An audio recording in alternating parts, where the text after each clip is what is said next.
বাংলাদেশ সরকারের উদ্যোগে চালু হতে যাচ্ছে বহুল প্রতীক্ষিত প্রবাসী কার্ড। আগামী আগস্টে পরীক্ষামূলকভাবে এর কার্যক্রম শুরুর পরিকল্পনা আছে সরকারের। এই কার্ডের মাধ্যমে বিশ্বের বিভিন্ন দেশে অবস্থানরত বাংলাদেশি প্রবাসীরা বিমানবন্দর, ইমিগ্রেশন, চিকিৎসা, ব্যাংকিং ও বিনিয়োগ সহ বিভিন্ন সেবায় বিশেষ সুবিধা পাবেন। সৌদি আরব থেকে শিহাব শাহিনে পাঠানো তথ্যচিত্রে ডেস্ক রিপোর্ট।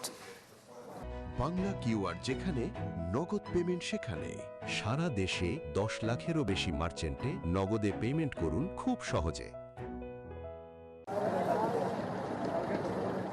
বিদেশে কর্মরত বাংলাদেশি প্রবাসীদের সেবা আরও সহজ ও আধুনিক করতে চালু হচ্ছে প্রবাসী কার্ড। সরকারের এই উদ্যোগের আওতায় কার্ডধারীরা বিমানবন্দরে কমপ্লিমেন্টারি লাউঞ্জ ব্যবহার, দ্রুত ইমিগ্রেশন, মিট অ্যান্ড গ্রিট এবং পিক অ্যান্ড ড্রপ সহ বিশেষ সুবিধা পাবেন। বিমানের টিকিট ও হোটেল বুকিংয়ে থাকবে বিশেষ ছাড়।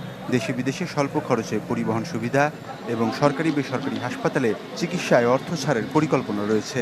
প্রবাসে কোনো বাংলাদেশির মৃত্যু হলে বিনা খরচে মরদেহ দেশে আনার সুবিধাও থাকবে এই কার্ডের আওতায়। ছড়াই সিটে প্রতিটা দেশ মিলে আমরা প্রায় 2 কোটি প্রবাসী আছি। এই প্রবাসীদেরকে বাংলাদেশে কোনো প্রবাসী যদি মারা যান তাহলে বিনা খরচে, সরকারি খরচে দেশে নেওয়া হবে। এটা শুনে আমরা অনেকটাই আনন্দিত। বাংলাদেশে এই প্রবাসী কার্ডের মাধ্যমে সরকারি হসপিটালগুলোতে স্বল্প খরচে চিকিৎসা এবং প্রাইভেট হসপিটালগুলোতে স্বল্প খরচে, তাও ডিসকাউন্টের মাধ্যমে চিকিৎসার সুব্যবস্থা পাওয়া। প্রবাস ফেরতদের পুনর্বাসন, বিমা সুবিধা, সহজে রেমিটেন্স পাঠানো, ক্রেডিট স্কোরিংয়ের মাধ্যমে ঋণ গ্রহণ এবং বিনিয়োগের সুযোগও যুক্ত করা হচ্ছে প্রবাসী কার্ডে। পাশাপাশি জমির নামজারি, ইউটিলিটি সংযোগ, লাইসেন্স, পাসপোর্ট ও জাতীয় পরিচয়পত্র সংক্রান্ত সেবায়ও অগ্রাধিকার পাবেন কার্ডধারীরা।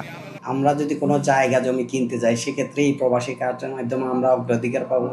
পাসপোর্ট করতে গেলে এবং কি এনআইডি কার্ড, জন্ম নিবন্ধন যেটাই করতে যাই এই প্রবাসী কার্ড যাদের থাকবে তারা অগ্রাধিকার পাবে। এছাড়াও আমরা বিভিন্নভাবে লোন পেতে পারি যাদের কাছে প্রবাসী কার্ড থাকবে। এই সেবাটা আমাদের দীর্ঘদিনের চাহিদা ছিল সকল প্রবাসীদের। সরকারের সংশ্লিষ্ট মহল বলছে, সৌদি আরবে পরীক্ষামূলক কার্যক্রম সফল হলে ধাপে ধাপে বিশ্বের বিভিন্ন দেশের প্রবাসীদের হাতে পৌঁছে দেওয়া হবে এই কার্ড। Desk report, channel 24।